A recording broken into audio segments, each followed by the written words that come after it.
پڑھیں،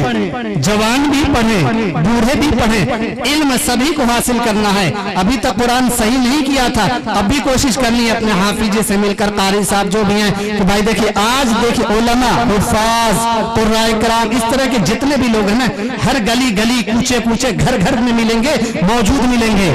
ان سے استفادہ کرنے والے نہیں رہے۔ استفادہ کرنے والے، مجھے قرآن پڑھنا نہیں آتا، ذرا کسی حافظ صاحب سے مل کر قرآن کریم پڑھ لیں، کسی قاری صاحب سے مل کر قرآن کریم درست کر لیں، کسی عالم صاحب سے مل کر کچھ مسئلہ پوچھ لیں، ایسا کچھ نہیں ہے۔ حفاظ کرام، علماء کرام اپنے اپنے کاموں میں لگے ہوئے ہیں، مدرسے میں جاتے ہیں، بچوں کو پڑھا کر چلے آتے ہیں، راستے میں کوئی ملنے والا نہیں، ایک مسئلہ بتا دیجئے، ہمیں قرآن کریم کی ایک آیت سکھا دیجئے، ہمیں اتنی صورتیں نہیں آتی کہ ہم قرآن نماز صحیح طریقے پر پڑھ سکیں، آپ ہمیں ذرا سکھا دیجئے، بتا دیجئے۔ یہ ماحول، یہ معاشرہ بالکل نہیں رہا، حالانکہ ایسا ہی ہونا چاہیے۔ اگر بات ہوگی تو طویل ہوگی۔ میں چاہتا ہوں کہ اب میں پروگرام کا باضابطہ افتتاح کروں، وقت بہت ہو چکا ہے۔ دیکھیے قرآن کریم کی نسبت ہی سے بات ہو رہی تھی، یہ پہلی کتاب ہے قرآن کریم جس کو اللہ تبارک و تعالی نے نازل کیا ہے، یہ مبارک کتاب ہے، اور ہماری محفلوں اور مجلسوں کی یہ تہذیب و روایت رہی ہے کہ ہم قرآن کریم کی مبارک آیات کے ذریعے اپنے جلسے، اپنے محفلوں کا آغاز کرتے ہیں، تاکہ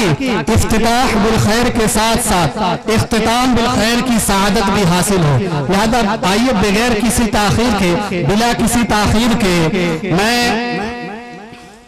کہاں لائے قاری امیر حمزہ صاحب کو دعوت دیتا ہوں کہ موصوف تشریف لائیں اور تلاوت کلام اللہ کے ذریعے جلسے کا آغاز کریں۔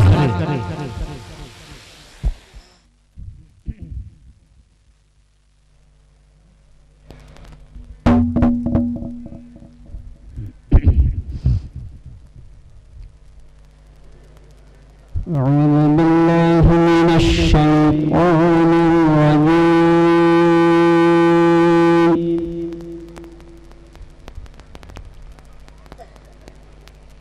بسم الله الرحمن الرحيم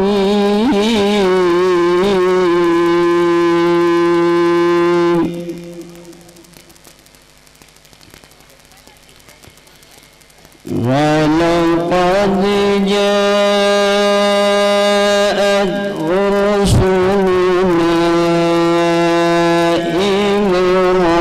إبراهيم بالبشرى قالوا سلاما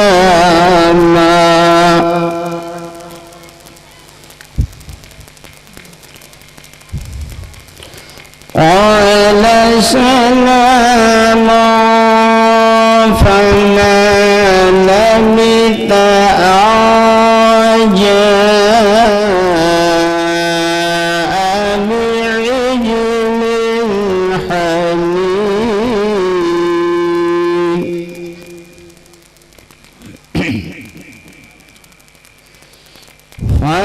فلما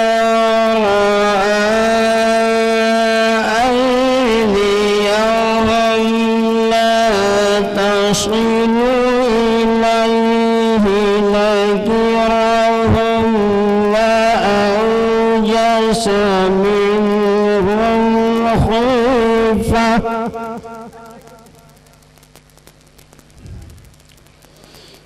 قالوا لا تخف إنا أرسلنا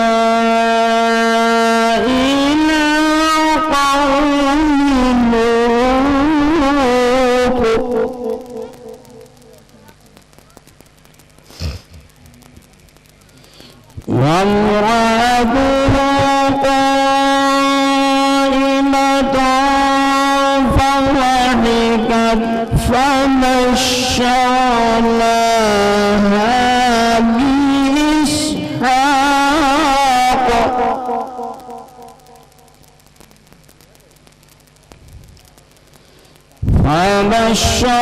فبشرناها بإسحاق ومن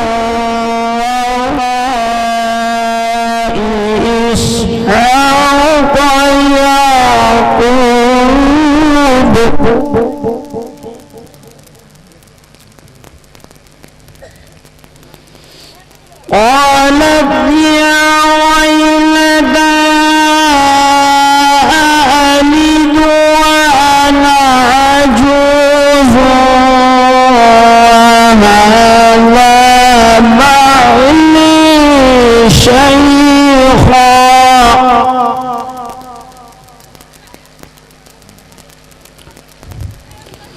إن هذا لشيء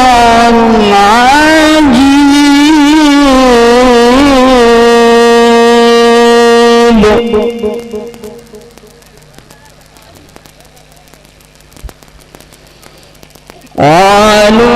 قالوا أتعجبين من أمر الله رحمة الله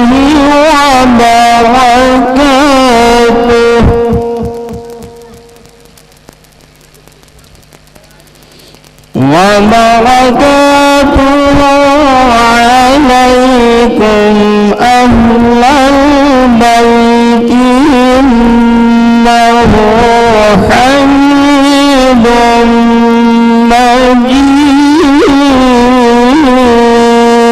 مجيد